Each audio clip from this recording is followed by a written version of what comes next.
নমস্কার, পূর্ব বাংলা রান্নাবান্না চ্যানেলে আপনাদের সবাইকে স্বাগত। এই গরমকালে আইসক্রিম খেতে কার না ভালো লাগে। আজকে আমি চলে এসেছি আইসক্রিম বানাতে। তো এইবার আমি দেখাবো আমি কি দিয়ে আইসক্রিম বানাচ্ছি। ফার্স্টে হচ্ছে গিয়ে আমুল ক্রিম, যেটা দিয়ে আইসক্রিম বানাই। এই আমুল ক্রিমটাকে আমি মিক্সিতে গ্রাইন্ডার করে নিয়েছি। নিচু করে দেখো। এই যে গ্রাইন্ডার করে নিয়েছি। এইবার আছে কোকো পাউডার। কোকো পাউডারটা আমি এইটার মধ্যে নিচু করে এইটার মধ্যে ঢেলে নিয়েছি। হ্যাঁ, এই কোটোটার মধ্যে। তারপরে আছে একটা কাঁচের বাটি। এইটা হচ্ছে গিয়ে কনডেন্স মিল্ক। আর আছে গিয়ে হচ্ছে একটা কাজুর প্যাকেট। এইবার আমি বানাবো আইসক্রিম। ক্রিমটা ঢালো। ফার্স্টে আমি ক্রিমটা বাটিতে চামচটা সরিয়ে নিই। এবার আমি ক্রিমটা বাটিতে ঢেলে নেব।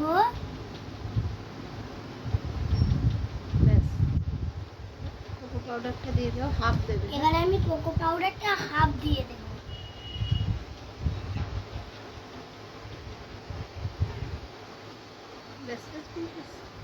এবার আমি কোকো পাউডার দেওয়া হয়ে গেছে। কনডেন্স মিল্ক দাও। এবার একটুখানি কনডেন্স মিল্কটা দেব। পুরো চাপো চেপে পুরোটা দিয়ে দিতে হবে। ক্রিমটা চেপে। বেরোচ্ছে। পুরোটা দিতে হবে বাবা। ঠিক আছে, চলো আমি দিচ্ছি। তো এবার আমার সব ঢালা হয়ে গেছে, মানে এই ক্রিমটা ঢালা হয়ে গেছে। চলো এ বাবা কোকো পাউডার। চলো এবার আমি গোলাচ্ছি এটা।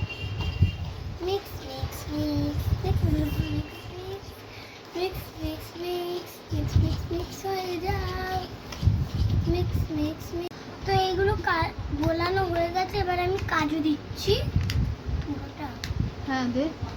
পুরোটা বেশ কাজু দিয়ে দিয়েছি পুরো। হ্যাঁ, বলে এবার 24 এবার ঘন্টা আমি একটুখানি মিক্স করে নেব। এবার আমি 24 ঘন্টার জন্য ডিপ ফ্রিজে রেখে দেবো। যে আইসক্রিমটা রেখেছিলাম কালকে বানিয়ে ফ্রিজে, ওইটা না আমাদের ফ্রিজে আইসক্রিম হয়নি, তাই মিল্কশেকই হয়ে গেছে।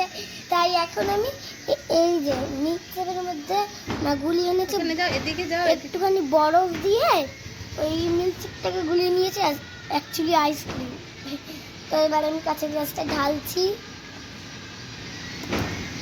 এই যে বরফ পড়ছে,